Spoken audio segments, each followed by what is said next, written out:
Welcome to special post. శ్మశానంలో పసిబిడ్డ ఎందుకు కన్నారు నన్ను? అమ్మతనం కనుమరుగవుతోందా?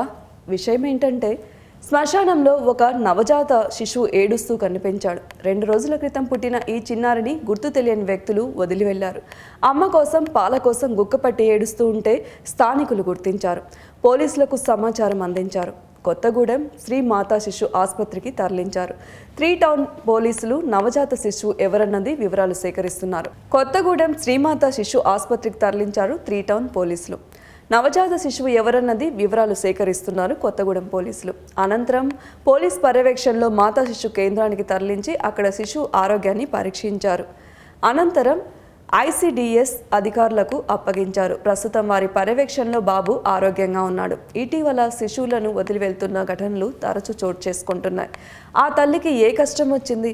అసలు ఎందుకు కనాలి? ఇలా ఎందుకు అనాథల పసిపిల్లలను వదిలేయాలి అని స్థానికులు ఆవేదన వ్యక్తం చేస్తున్నారు. ఆ పసి హృదయం అమ్మ కోసం, అమ్మ స్పర్శ కోసం ఎన్ని గంటల నుంచి ఏడ్చి కన్నీళ్లు ఇంకిపోయాయో.